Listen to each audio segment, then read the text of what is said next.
Hello everyone, সবাই কেমন আছো? আশা করি খুব ভালো আছো। আমি অনেক ভালো আছি। আমার চ্যানেলে তোমাদের সবাইকে আরও একবার ওয়েলকাম জানিয়ে একটা নতুন ভিডিও নিয়ে চলে আসলাম। এখন প্রায় দুপুর 3:30।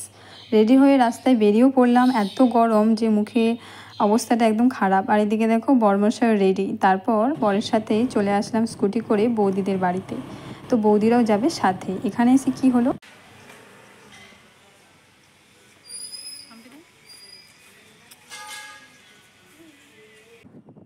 তো এখানে এসে দেখছি যে বৌদি মেয়েরা রেডি হয়ে নিচে নেমে পড়েছে। তাই একটা হাম্পি নিয়ে নিলাম, নিয়ে সাথে করে বেরিয়ে পড়লাম। সামনে দেখছো দাদা বৌদি ওদের বড় মেয়ে রয়েছে, আর আমার সাথে কে আছে দেখবে। এইদিকে দেখো মান্টু ছিল আমাদের সাথে। কত সুন্দর একটা ক্যামেরাতে এক্সপ্রেশন দিচ্ছে দেখো, মানে ফটো তোলা ভিডিও করা একদম এক্সপার্ট।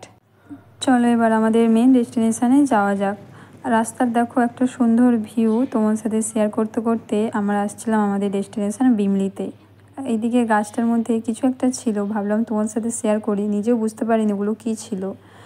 এবার দেখো ওই যে দূরে দেখছো পাহাড় বা সমুদ্র দেখা যাচ্ছে। হ্যাঁ, আমরা আজকে সমুদ্রে এসেছি। জায়গাটার নাম বিমলি, কিন্তু আমরা এসেছি সমুদ্রে। বাড়ি থেকে অনেকটাই দূরে, কিন্তু তোমার সাথে পুরো রাস্তার ভিডিওটা শেয়ার করলে ভিডিওটা অনেক বড় হয়ে যাবে। যাই হোক, চলে আসলাম আমাদের ডেস্টিনেশন বিমলিতে।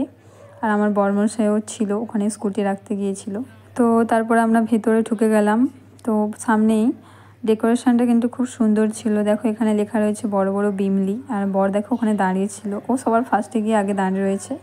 আর চারিদিকে মানুষের ভিড় কতটা সেটা তোমরা তো দেখেই বুঝতেই পারছো। এত গরমে এখানে আসতে সবারই ভালো লাগে, তাই না? তো আমি উপর থেকেই জুম করে তোমাদেরকে সমুদ্রটা দেখাচ্ছিলাম। এখানে আসলে মনের মধ্যে একটা আলাদাই শান্তি হয়, তাই না? চলো এবার নিচে চলে আসলাম। আর সমুদ্রের ঢেউটা জাস্ট দেখো কতটা সুন্দর লাগছে। আর চারিদিকে মানুষজন তো রয়েছে। এখানেই ফার্স্ট টাইম আসলাম, এতদিন রয়েছে এখানে, একদিনও আসার সময় বা সুযোগ হয়ে ওঠেনি।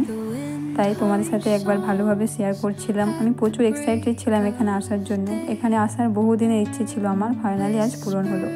আর কত মানুষজন পেছনে রয়েছে দেখো। আর বর আর দাদা কোথায় একটা গিয়েছে, আমরাই এখানে বৌদি আমরা সবাই মিলে ছিলাম, ভিডিও করছিলাম আর রিলস বানাচ্ছিলাম। তোমরা হয়তো আমার অনেক ভিডিওতে দেখেইছো।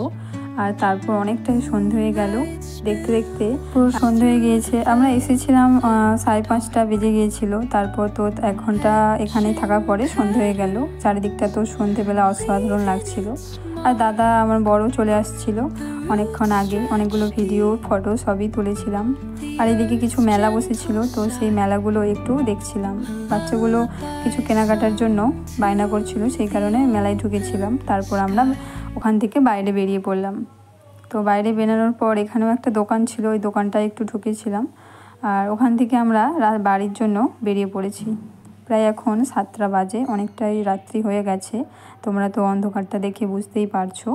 ভিডিওটা অনেক সময়ের অভাবে এডিট করার সুযোগ হয়নি, আর সেরকমভাবে শরীরটাও ভালো ছিল না কদিন, সেই জন্য ভিডিওটা এডিট করা হয়নি আর তোমার সাথে শেয়ারও করা হয়নি।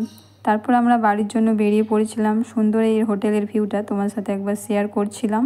তো ওখান থেকে আমরা চলে আসলাম নতুন একটা রেস্টুরেন্টে, ওড়িশা। তো এটার বাইরের ডেকোরেশনটা যা সুন্দর করেছে, জাস্ট অসাধারণ। আর ভিতরটাও সুন্দর ছিল, সেরকমভাবে না, কিন্তু বাইরেটা খুব সুন্দর করেছিল।